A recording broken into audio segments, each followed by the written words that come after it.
Well, leading teams has been a really hot topic, hasn't it, over the last couple of weeks? Tom knew so much about it in his successful era at Geelong, and this week he caught up with the founder of leading teams, Ray McLean. Ray, the most spoken about part of the program are peer assessments. Why do you do them? Fundamentally to improve performance.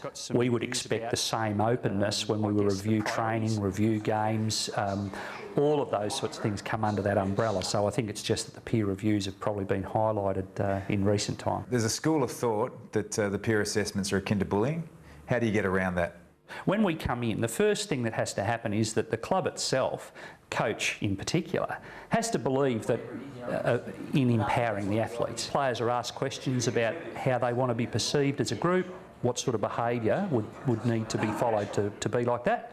And then we work hard on developing relationships with the players so that they can actually safely give that feedback. In our model, that we're open enough that we can actually have some conflict and commit to resolving that conflict. I've really admired the Sydney Swans as a footy club from afar with the way that they handle their culture and their leadership group. Why did it work so well at Sydney? It wouldn't have mattered whether leading teams had been there. Somehow Roosie would have tried to have made a system where he was consulting with players. He made a point to me, I guess in the early days I can remember the conversation where he said he'd played 350 odd games of footy, and he said he couldn't recall being asked a lot by coaches what he thought.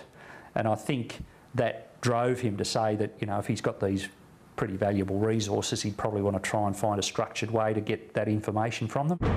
A large number of players got so drunk aboard a lunchtime cruise on Saturday, security was called and the trip was aborted. You're the facilitator for leading teams at Carlton, and not unlike Geelong in 2007, you've had a pretty significant off-field incident. How was that managed? Because of the way it panned out, in some ways, it made it really clear to everyone about how this program was going to work. There was no way that you could validate the behaviour. It was a failure of leadership. And I think to go through that review and say, OK, let's have a look at the boat cruise, what worked, what would you... And really review it, and then have the players have to take responsibility for what sorts of actions from here. It helped the players to understand that when we actually are disciplining a peer, what we want is for him to change behaviour. Let's talk about Chris Judd. Is he a great leader? I think he's really learning to head toward that point. I see some similarities in Chris that I saw. I saw Nathan Buckley at a very early age, but I think he has a real capacity to want to learn. I think he sees this as probably the next building block for him. And I've seen some significant inroads.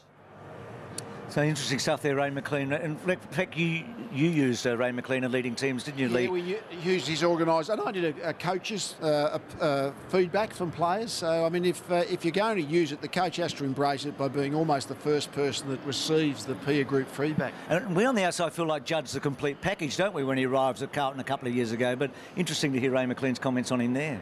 Yeah.